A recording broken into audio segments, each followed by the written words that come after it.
आशा करता हूं आप सब बहुत अच्छे होंगे। मेरा नाम है सिद्धांत अग्निहोत्री। स्टडी ग्लोस पे आपका बहुत बहुत स्वागत है। कंफ्यूज हो कि आखिरकार अयोध्या में बीजेपी क्यों हारी, मैं आपको बताऊंगा। 4 कारण हैं जिसकी वजह से अयोध्या बीजेपी में हार गई। अजीब बात है, मैं एक एक्सपर्ट से बात कर रहा था और हम लोग डिस्कस कर रहे थे। डॉक्टर सुशील पांडे से मैंने बात की, सुशील सर से, जिनका इंटरव्यू हम बहुत जल्द लेके आएंगे। जो हम लोग ने 4 पॉइंट्स बताए थे एग्जैक्ट वही साबित हुए हैं, लेकिन ये कयास लगाए थे कि शायद ऐसा हो सकता है, माइट बी पॉसिबल, कि इस वजह से जो है वो बीजेपी हार जाए। ये हो सकता है, बट जो चीजें बोली थी वही साबित हुई। अब वो क्या चीजें हैं, चलिए हम इस लेक्चर में जानते हैं कि वो क्या 4 रीजन है जिसकी वजह से मेनली बीजेपी को झटका लगा। सबसे पहला रीजन तो मैंने आपको कल ही बताया था। ठीक है, देखिए अयोध्या में बहुत डेवलपमेंट है, नो डाउट, ठीक है, लेकिन यहां पे जो लोकल्स हैं उनका क्या। मैं आपको एक शॉप ओनर का इंटरव्यू, मैंने ये लेक्चर पिछले साल लिया था, ठीक है, थोड़ा सा मैंने बहुत ही बैलेंस्ड अप्रोच में लिया था, लेकिन ये लेक्चर लिया था क्योंकि मैं किसी के भी सेंटिमेंट्स को हर्ट नहीं करना चाहता। बट ये एक प्रॉब्लम थी, वहां के लोगों ने खुद बताई थी।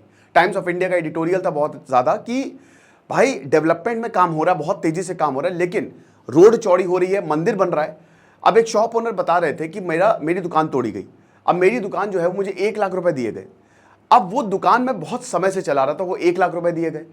अब भाई जब मैं काफी समय तक वेट करता रहा कि मुझे कुछ और पैसा मिले या वही जहां पे वो नई दुकान बनाई गई मुझे, लेकिन बोला गया कि अब 20 लाख रुपए तुमको देने होंगे अगर तुमको यहां पे बैठना है। तो कहीं ना कहीं ये प्रॉब्लम्स है।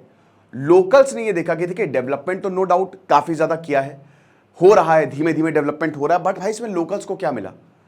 ठीक है, इकोनॉमी बढ़ी, लेकिन यहां पे बताते हैं कि जो स्मॉल बिजनेस है ना वो सफर किए, जो बड़े बिजनेस है उनको बहुत ज्यादा फायदा हुआ। होटल, हॉस्पिटैलिटी, जो बड़े प्लेयर्स हैं वो तो पूरी मलाई चाट गए, लेकिन यहां पे जो नीचे है, जिनका स्मॉल बिजनेस है, जिनकी छोटी, और वही मेजोरिटी में तो वही रहते ना, वोट तो वही करेंगे। भाई टूरिस्ट आ रहे हैं, 1.5 करोड़ टूरिस्ट आ रहे हैं, बट ये कौन है साल के, अगर करोड़ों टूरिस्ट आ रहे हैं तो बाहर से आ रही है, ये वोट नहीं करेंगे अयोध्या में। अयोध्या एक अलग सीट नहीं है, फैजाबाद के अंडर आती है, तो ये लोग वोट नहीं करेंगे। वोट कौन करेगा? वोट वहां के लोग करेंगे। आप समझ रहे हो? तो वहां के कहीं ना कहीं जो स्मॉल बिजनेस के या जो वहां के लोकल्स के सेंटिमेंट्स हैं वो नहीं समझ पाए। रोड का चौड़ीकरण होना और बहुत जल्दी जल्दी मंदिर बनाना, मतलब हरीडली, क्योंकि भाई देखिए इलेक्शंस आ रहे थे, मैनिफेस्टो में बोला था तो ये पूरा करना है। कहीं ना कहीं बीजेपी को ये बैकफायर कर गया। ठीक है, ये चीज नहीं समझ पाई, तो बहुत बड़ा कारण ये रहा है। ठीक है, कि और बहुत लोगों ने बोला कि नहीं मिल पाया, मुझे प्रॉपर कॉम्पनसेशन नहीं मिल पाया। ठीक है, डेवलपमेंट और हम बहुत खुश हैं, लेकिन भगवान राम तो सबके हैं ना, भगवान राम तो सबके हैं, वो तो त्याग की परिभाषा है। तो कैसे होगा ये? आप समझिए कि यहां पे ये पता है, काशी मथुरा बाकी, इस बार अवधेश पासी, इस तरीके के नारे जो है वो दिए जा रहे थे, इस तरीके के नारे दिए गए हैं। तो आप ये समझिए कि लोकल्स में इसको लेकर गुस्सा था। और second point, candidature.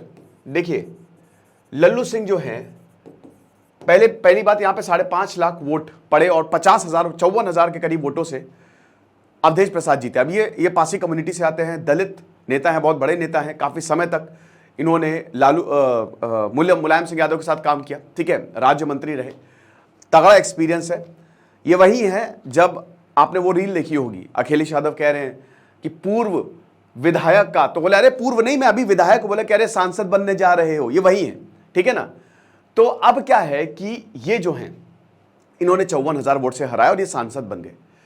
Lallu Singh जो हैं, लल्लू सिंह पिछली बार बहुत टाइम से जीतते आ रहे थे। ठीक है, एंटी इनकम्बेंसी का हो सकता है एक फैक्टर हो, लेकिन लल्लू सिंह का कहीं ना कहीं कैंडिडेचर रहा, थोड़ा सा डाउट में रहा, क्योंकि उन्होंने एक तो अब की बार 400 पर, फिर उन्होंने बार बार कॉन्स्टिट्यूशन चेंज का ये बोला है अपनी रैलीज में, ये बोला है कि संविधान जो है वो बदलेंगे, और लोगों को ये डर था, कहीं ना कहीं लोग इस चीज को लेकर डरे हुए थे। जैसे 13 अप्रैल को अयोध्या के मिल्कीपुर में चौपाल हुई थी, तो वहां पे इन्होंने लगातार ये बोला, 5 बार एमएलए रहे हैं, इलेक्शन में जीत के आ रहे, सांसद भी रहे हैं, लेकिन उन्होंने बोला, मतलब लगातार, लल्लू सिंह का एक बहुत लंबा करियर रहा है, फैजाबाद से वही चुन के आ रहे हैं, बट उन्होंने जो संविधान चेंज का नारा दिया ना, इससे लोग कहीं ना कहीं डरे।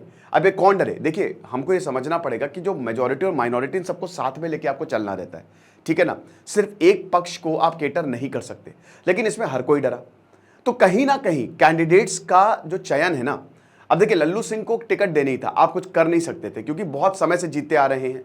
यू एक्चुअली आप उसी पे ही बेट करोगे जो जीतेगा, ठीक है। तो ऐसा तो है नहीं कि कोई नए को ले आओ, लेकिन जो रिमार्क्स थे वो बैकफायर कर गए। और ये बीजेपी के साथ कई जगह जिनको टिकट देना था, टिकट्स ने, वेस्ट बंगाल में भी गलत कैंडिडेट्स लगाए, तो ये हुआ है।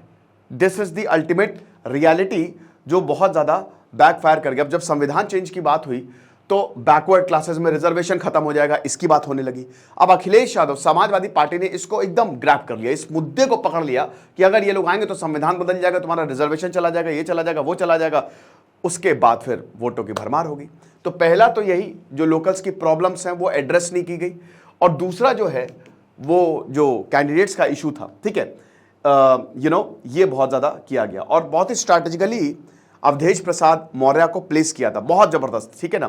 तो वही बता रहे ना कि अयोध्या नो मथुरा नो काशी, इस बार अवधेश पासी, इस तरीके के नारे जो है वो दिए गए।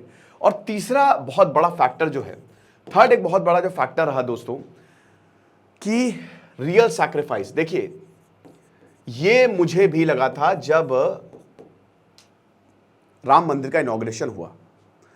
मैंने क्या बताया, भगवान राम सबके हैं। अभी मैंने रामायण खत्म की है, आप जरूर देखिएगा। तो ये मुझे लगा, भूमि पूजन जब हुआ, अब जैसे इकबाल अंसारी ने लैंड डोनेट किया, उनका नाम आपने सुना? यहां पे बताया गया, देखिए मैं नाम नहीं लूंगा, बहुत लोगों ने बोला नाम नहीं लीजिएगा, लेकिन ये कहा कि जिन्होंने रियल सैक्रिफाइस किया है वो मंदिर में तो इनवाइटेड थे नहीं। लैम्प लाइट किस पे थी? नरेंद्र मोदी पे, सेलिब्रिटीज पे, अमिताभ बच्चन को बुलाया गया, इनको बुलाया गया, उनको बुलाया गया, जिन्होंने रियल सैक्रिफाइस किया है, जिन्होंने मंदिर के लिए इतने समय, जैसे सुब्रमण्यम स्वामी का मैं इंटरव्यू सुन रहा था, उसमें बोला कि एक्चुअली मैंने था, जिस राम मंदिर का मुद्दा ही मैंने उठाया, बट सुब्रमण्यम स्वामी को आप देखेंगे नहीं, कहीं पे पिक्चर में नहीं देखेंगे, क्यों? बीजेपी के नेता, लेकिन वो बोलते मुखर है। तो आप ये समझिए कि जो यहां पे जिनका बहुत बड़ा योगदान था उनको दूर रखा गया। मतलब ऐसा नहीं है उनको बुलाया, बट आपने देखा कि पूरा सेंटर जो है वो नरेंद्र मोदी थे, बाकी हर सेलिब्रिटी ये आ रहा है, वो आ रहा है, ठीक है। तो एक बहुत, मैं मतलब वही बता रहा हूं कि उनसे बोला गया कि मतलब उनको बुलाया क्या, वो बाहरी थे और उन्होंने बहुत समय से ये लड़ाई लड़ी है, बहुत समय तक, मतलब बहुत ही तगड़े से लड़ाई लड़ी। नाम मैं किसी का यहाँ पे नहीं लूंगा, पूरी लिस्ट है हालांकि मेरे पास, लेकिन बहुत समय से लड़ाई लड़ी है। अब उन्होंने ये बोला था, ठीक है, कि मतलब उनसे कहा गया कि अरे चलो तुम एंट्री हो जाएगी तुम्हारे, बटन करना नहीं, मुझे नहीं जाना है। तो एक तरीके से जिन्होंने, मतलब देखिए यहां पे हारने का मतलब बहुत बड़ा है। आप समझ रहे हो अयोध्या में कैसे हार गए, आपको यही होगा ना, कैसे हार सकते हैं फैजाबाद में। बट मैं फिर बता रहा हूं ना कि वहां पे लोग ही वोट करते हैं। तो ये जो हुआ ना कि जिन्होंने रियल सैक्रिफाइस किया है, जो कहीं ना कहीं उनको पीछे रखा गया, और सेंटर जो थे, centre of attraction, that was Narendra Modi, सिर्फ उन्हीं को ही दिखाया गया। तो ये लोगों में गुस्सा था कि भाई हम लोग ने इतना ज्यादा, हमने भी अपना खून बहाया है, इतने समय से लड़ाई लड़ी है, आखिरकार क्यों? नो डाउट नरेंद्र मोदी ने भी बड़ी मेहनत की, रथ यात्रा से लेकर बहुत ज्यादा। और अगर कहीं, मैं यही सोचता हूं ना, कल मैं यही सोच रहा था कि कहीं नरेंद्र मोदी, जब मैं डिस्कस कर रहा था अपनी वाइफ के साथ, कि अगर सेलिब्रिटीज को ना भी बुलाते, छोड़ दीजिए सेलिब्रिटीज को, अगर ये उन लोगों को बुलाते ना जिन्होंने मेहनत की है, जिन्होंने लगातार इसके लिए काम किया ना, अयोध्या बहुत भयानक मार्जिन से जीती बीजेपी, ठीक है। तो वो एक चीज होती, वो एक त्याग होता, बट ऐसा नहीं था, ऐसा नहीं हुआ। ओके, साथ ही साथ वही जो अयोध्या का ओवर डेवलपमेंट हो रहा है। देखिए डेवलपमेंट तो इज वेरी इंपॉर्टेंट, बट जैसे लोकल्स कहते हैं कि अब इतने टूरिस्ट आने लगे हैं, इतने ज़्यादा एकदम से टूरिस्ट आ गए। एक्चुअली अयोध्या का डेवलपमेंट धीमे धीमे करना था, है ना, लेकिन क्योंकि मंदिर अभी पूरा बना भी नहीं और जल्दी में मंदिर का उद्घाटन हुआ है, तो टूरिस्ट की भरमार हो गई है। तो हम लोग कहाँ जाए, हमारे लिए भी दिक्कत है, हर जगह जाम होता है, कहीं पे कुछ होती है, कहीं पे कोई प्रॉब्लम होती है, वेहिकुलर मूवमेंट जो है वो बहुत धीमे धीमे चलता है। तो that is also a very big reason कि अयोध्या में कहीं ना कहीं ये लोगों का जनादेश जो है वो बीजेपी के खिलाफ आया, क्योंकि अयोध्या गढ़ है। और ये बीजेपी को इससे सीख भी लेनी चाहिए कि हर, मतलब एक तरीके से कहते हैं ना कि थोड़ा सा ओवर कॉन्फिडेंस भी था कि क्या ही होगा, मतलब राम मंदिर हमने बनवाया तो हम ही जीतेंगे। तो अब ये समझना है कि भाई जनता है, जनता के हिसाब से आप नहीं चलोगे तो राम मंदिर मतलब भगवान राम तो इसका प्रतीक है ना कि आपको जनता के हिसाब से ही चलना पड़ेगा, जो जनता बोले वही करो। चाणक्य बोलते हैं ना कि राजा का हित प्रजा के हित में है। अगर प्रजा खुश तभी राजा खुश है, प्रजा अगर दुखी तो फिर वो कुछ भी कर देगी। भाई डेमोक्रेसी है हमारे यहाँ, लोकतंत्र, और ये लोकतंत्र का एक बहुत जबरदस्त एग्जाम्पल है। भारत के लोगों ने दिखाया है कि भाई देखो सिंपल सी बात है, अगर हम खुश हैं, आपने हमको खुश किया तभी हम आपको खुश करेंगे। आप हमारे लिए कितना भी कर दो, कुछ भी कर दो, लेकिन उससे हमारे ऊपर क्या असर पड़ रहा है, क्या हम खुश हैं, क्या हमारी जिंदगियां बदल रही हैं। तो ये प्रमुख रीजंस थे जिसकी वजह से कहीं ना कहीं बीजेपी अयोध्या में हारी। मैं इस पर एक डिटेल लेक्चर करूंगा, ठीक है। मैं सुशील सर के साथ आज इंटरव्यू करूंगा, जिन्होंने बहुत कुछ, वो काफ़ी समय तक अयोध्या में रहे, उन्होंने पूरा स्टडी किया। तो हम शाम को जाएंगे, उनसे इंटरव्यू करेंगे। और उन्होंने मुझे बताया था कि सीटें लगभग इतने ही आएंगी। तो शाम को मिलते हैं। खुश रहिए, पढ़ते रहिए। दिस इज सिद्धांत अग्निहोत्री साइनिंग ऑफ।